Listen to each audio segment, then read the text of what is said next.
that wall. Build that wall. Build that wall. Build that wall. En 2016, Donald Trump avait été élu sur la promesse d'achever la construction de ce mur. Un mur qui peut faire jusqu'à 9 mètres de haut et qui s'étend aujourd'hui sur plus de 1000 kilomètres, un tiers de cette immense frontière avec le Mexique. Cela n'empêche pas les migrants de passer. Encore cette année, la police des frontières américaines a arrêté 2 millions de personnes, plus de 5500 par jour. L'Arizona est même devenue la principale porte d'entrée des clandestins aux États-Unis. Trouvez la faille, la poche d'air. Vous entendez la différence? Si vous voulez couper, c'est ici. Gail ne compte plus les migrants qu'elle a vus défier ces piliers d'acier et de ciment. Vous pouvez couper ou grimper. J'en ai vu lancer une corde, la faire passer par-dessus, monter et redescendre de l'autre côté. Ces scènes, cette bénévole les a souvent filmées. Autant de preuves, selon elle, de l'absurdité de ce mur, qui peut aussi, comme ici, s'arrêter brutalement avant de reprendre quelques kilomètres plus loin. Lisa? Non, Lisa, ne va pas au Mexique. Cet homme lui demande si elle a des chaussures pour lui. Et contrairement aux apparences, il n'est pas seul. Nous sommes des amis. Eux sont de l'état de Guerrero, à plus de 2000 kilomètres de là. Peut-être attendent-ils la nuit pour franchir la frontière. Peut-être travaillent-ils pour des passeurs ou des trafiquants. Gail dit ne pas être là pour juger. Son association aide tout le monde. Mais ces migrants n'ont manifestement aucune intention de croiser la route d'un garde-frontière. Prix du passage, $10 000. Mais une fois la frontière franchie, il leur faudra encore se débrouiller dans ces canyons désertiques, écrasés de chaleur. Certains peuvent s'y perdre pendant 2 semaines. D'autres vont y mourir de soif. Pour chaque corps retrouvé, les Samaritans plantent une croix et laissent une citerne d'eau à proximité, signalée par ces drapeaux de fortune. Avant, on ne mettait pas de cadenas, mais maintenant, ils mettent de l'essence dedans. Qui fait ça? Les milices anti-migrants. À croire qu'ils veulent les tuer. Ils veulent les empêcher d'envahir notre pays, mais leur famille a envahi ce pays autrefois. Ma famille est arrivée en 1632 sur un bateau. On est tous des migrants. Cette route de l'exil, elle passe en plein milieu d'un ranch, celui de Jim et Sue Chilton. Leur terre s'arrête à la frontière. Le couple votera Donald Trump pour terminer le mur. Et il nous explique pourquoi. J'ai caché 5 caméras sur mon ranch. Depuis l'élection du président Biden, 3550 personnes sont passées par chez moi. Jim en est sûr, ce sont les cartels qui organisent le passage de ces groupes. Ils transportent de la drogue. Comment vous savez? Ils sont tous en tenue de camouflage. Ils effacent leurs empreintes. Ils ont tous les mêmes sacs à dos. Ils transportent des cachets de fentanyl ou de méthamphétamine. Savoir que ces gens passent par ma propriété pour empoisonner notre population, ça me rend dingue. Ces groupes, il est arrivé à Jim de les croiser sur son ranch. Il faut toujours avoir une arme avec soi. Juste au cas où. Juste au cas où. Les cartels ont des guetteurs. On en a vu sur cette montagne et aussi sur celle-là. Ils nous regardent en ce moment. Ils savent en permanence où sont les patrouilles des gardes-frontières. Mais parce que Jim a déjà retrouvé 35 corps sur sa propriété, il a lui aussi installé ses points d'eau, beaucoup plus nombreux que ses caméras. Même un passeur de drogue ne devrait pas mourir dans le désert.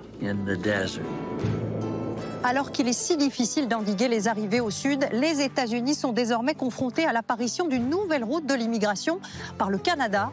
Sur cette frontière nord, les douaniers ont arrêté l'année dernière 15 000 personnes. C'est un chiffre qui a été multiplié par 10 en seulement 3 ans. Regardez ce reportage de Michel Scott et Pierre Humez. À gauche, le Canada, à droite, les États-Unis, et entre les deux, pas le moindre obstacle. On n'est pas du tout sur la frontière mexicaine. Il y a cette espèce de borne en béton qui marque la séparation entre les deux pays, mais c'est vraiment tout. Ça, c'est votre maison et vous êtes à quoi? Une centaine de mètres de la frontière? Oui, vous voyez le champ de maïs? Bah, c'est là. C'est très facile de traverser ici.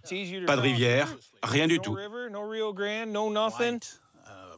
Alors Chris, fermier dont les terres s'étendent le long de cette zone, est aux premières loges pour assister au passage clandestin. Les caméras qu'il a installées sur sa propriété lui en fournissent tous les jours la preuve. C'est chez lui que passe une toute nouvelle route migratoire. Tous les jours, j'ai 2 groupes. Le premier vers 7-8 heures du soir, le second plus gros entre 1 heure et 5 heures du matin. Leur point de passage principal, le voilà. La plupart sont des Indiens en ce moment. Ça a été filmé juste ici par la caméra que j'ai sur un arbre. On est le 12 septembre à 1h13 du matin. Le phénomène est tout nouveau. En quelques mois, le nombre d'entrées illégales par cette frontière nord a décuplé, atteignant 15 000 dans l'année. Et pour Chris, ça suffit pour orienter son choix électoral. Quand Trump était au pouvoir, très peu de gens traversaient. Vous sentez la différence? Oh oui, je n'avais pas ce problème il y a 4 ans. Il y a encore des affaires... Le système est bien rodé, sauf quand, comme ici, les transfuges essayent carrément de traverser les champs en voiture. Celle-ci a été abandonnée avec toutes ses affaires dedans. Venus par exemple de New Delhi comme touristes à Montréal, les migrants peuvent être en moins d'1 heure sur la frontière américaine qu'ils traversent pour se rendre d'abord à Plattsburgh. La petite bourgade de l'État de New York sert alors de point de rencontre où des chauffeurs de taxis clandestins les prennent en charge pour les convoyer plus au sud. Ceux-ci, méfiants, se gardent bien de commenter. Il faut comprendre, les gens ont peur. Ils viennent de la frontière, ils ne veulent pas parler.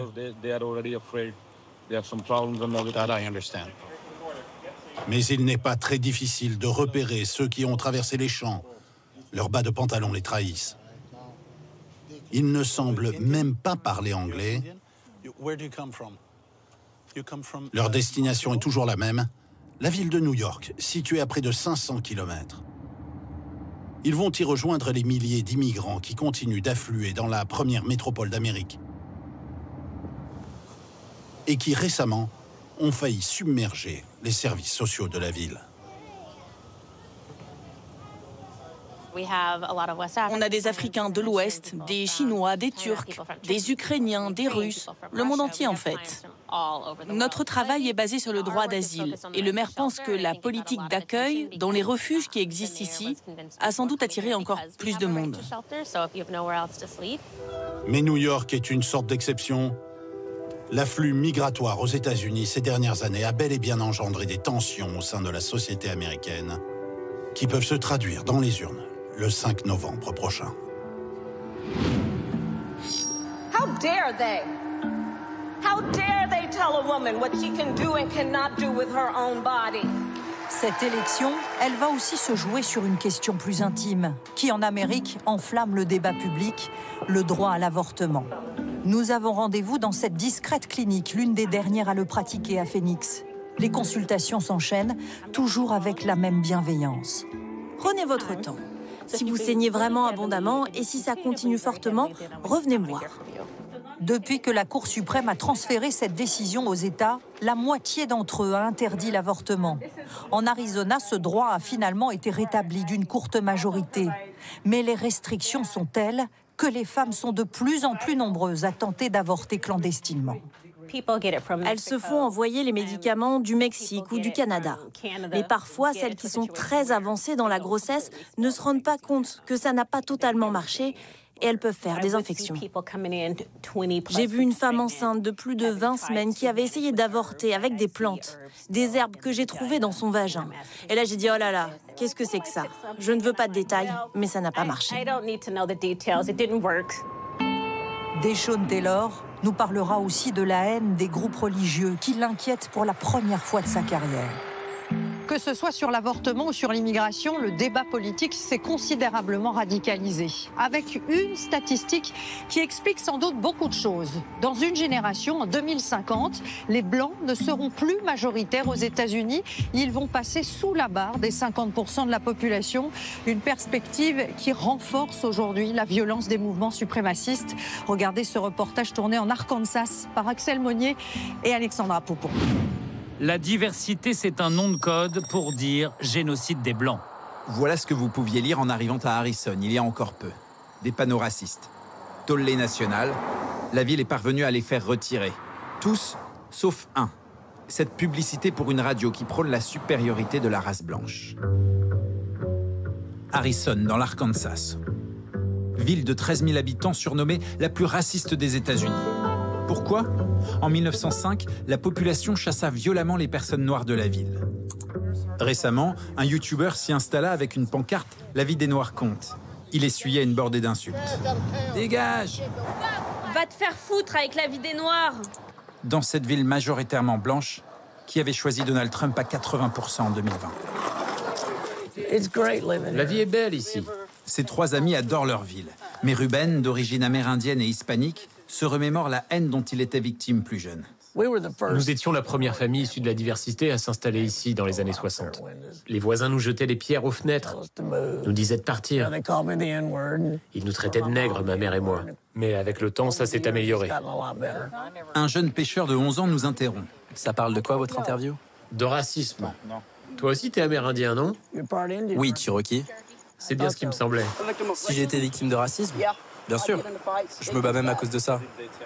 C'est pas beau à voir. Ils m'insultent, des trucs racistes. C'est exactement ce qui m'arrivait. On est passé par la même chose, toi et moi. Donc ça existe encore. Pour tous les immigrés, les hispaniques, pour moi, c'est même de pire en pire. Si la ville possède encore cette réputation, c'est aussi à cause d'un homme. Rendez-vous à 30 minutes d'Harrison. Au cœur de la ceinture de la Bible, ces États du Sud très religieux, très conservateurs. Il y a quasiment 3 km sur un chemin de terre. C'est très étonnant de se dire qu'il y a une église comme ça au milieu de la forêt. Première chose que nous voyons, un drapeau confédéré, symbole du passé raciste et esclavagiste du Sud. Voici notre église. Chaque dimanche, ici, le pasteur Rob prêche la haine. Un discours raciste, mais rien ne tombe sous le coup de la loi. Liberté d'expression oblige. La population blanche est attaquée. Il y a un génocide contre les Blancs qui, en plus, ne se reproduisent plus assez. Mais ces idées ne sont-elles pas contraires au message de la Bible? Ce qui est contraire à la Bible, c'est la haine contre les Blancs. On le voit au meeting de Donald Trump, l'identité blanche est un sujet qui commence à toucher les gens. Le pasteur est aussi le patron du Ku Klux Klan, ce mouvement raciste, violent, qui lynchait et exécutait des Noirs dans le passé. L'idéologie, elle n'a jamais changé. Ce qu'on suggère, c'est une séparation physique. C'est la seule chose qui pourrait marcher. Les gens pourraient tous préserver leur culture et leur identité. Et les couples mixtes, les métis, vous en faites quoi? Ils ne seraient pas avec nous. Et l'idée d'une présidente noire? Ça me dérangerait. À la fin, cela causerait du tort aux personnes blanches. Dans un Arkansas rural plus pauvre que la moyenne, dans cette Amérique blanche inquiète de se voir déclassée, le racisme du Ku Klux Klan trouve un écho, comme chez Tom Bowie. Ah, vous savez pas qui je suis? Il nous montre fièrement une vidéo dans laquelle un reporter l'affuble d'un titre pourtant peu enviable, l'homme le plus raciste du pays. Je suis pour les Blancs et je défends les intérêts de ma race. Pour l'élection, je n'ai aucune préférence. Harris, c'est une bouffonne qui sait à peine parler. Elle prétend être noire, mais c'est pas vrai. Enfin, ça, c'est pas grave. Elle est l'incarnation de la diversité. Mais qu'elle aille au bout de ses idées, qu'elle mette ce pays à feu et à sang. De toute façon, moi, je ne crois pas qu'une femme soit faite pour occuper la Maison Blanche. Et pourquoi ça? Parce que les femmes ont un grand cœur. Et très souvent, elles se laissent guider par leurs émotions.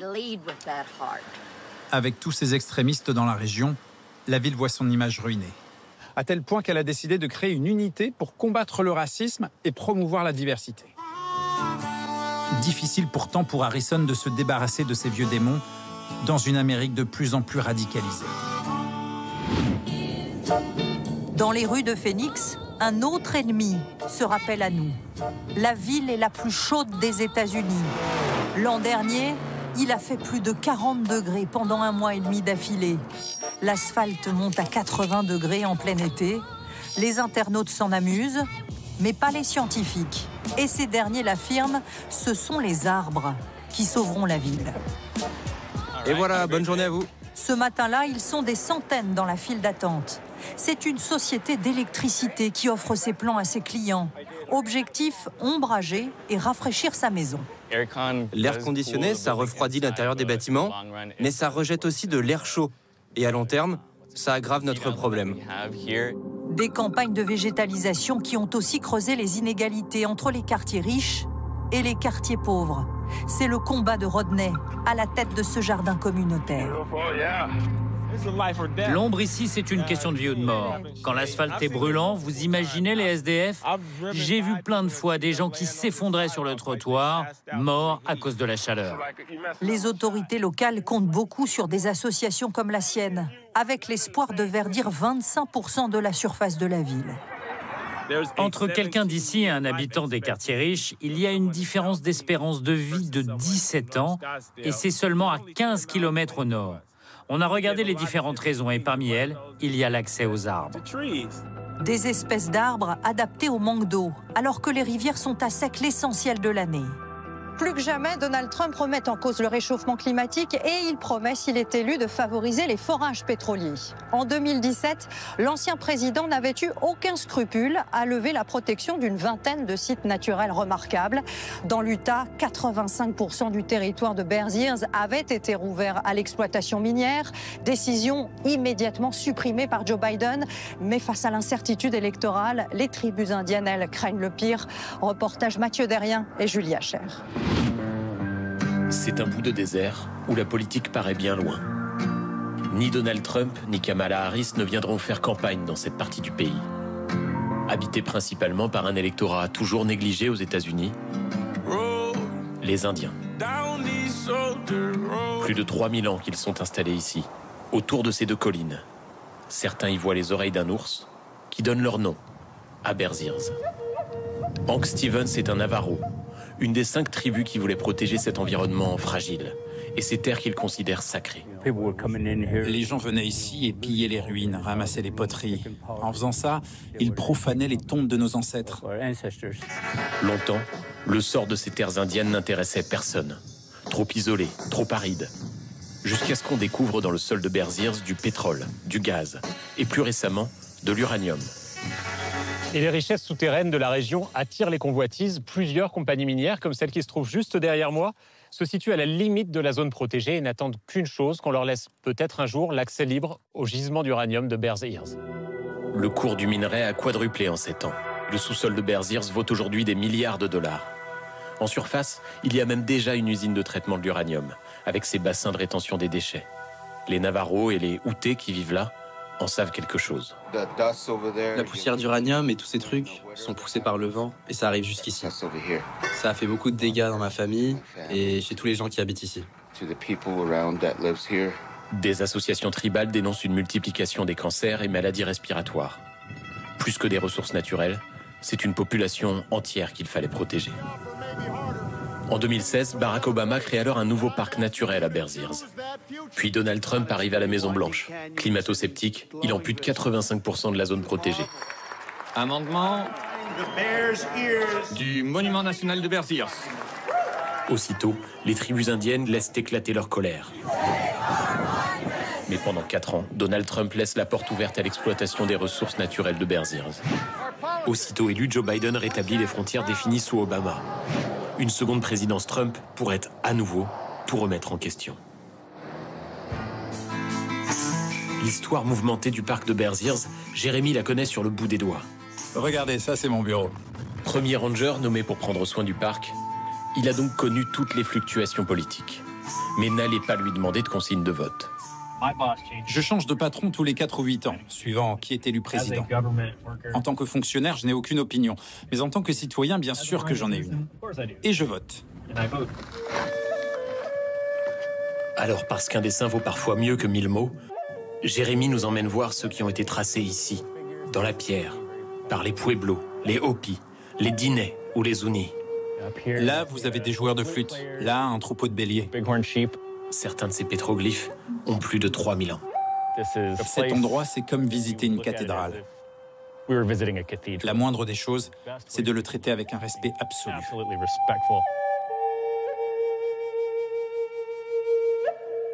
Avant de quitter Bears Ears, Hank, notre guide Navarro, tenait à nous montrer un hogan, un habitat traditionnel censé symboliser l'harmonie entre la terre et le ciel. Il l'avoue, un éventuel retour de Trump aux affaires l'inquiète. On a bien vu ce que ça a donné pendant 4 ans. Et ça pourrait être encore pire que la première fois. Je pense que nous avons besoin d'élire une personne de couleur à la Maison-Blanche. Quelqu'un qui comprenne l'adversité à laquelle doivent faire face tous les gens de couleur et pas seulement les Amérindiens. Longtemps persécutés, puis marginalisés dans des réserves, beaucoup d'Amérindiens regardent toujours la politique américaine avec méfiance. Mais on estime qu'au moins 5 millions d'entre eux iront voter le 5 novembre prochain.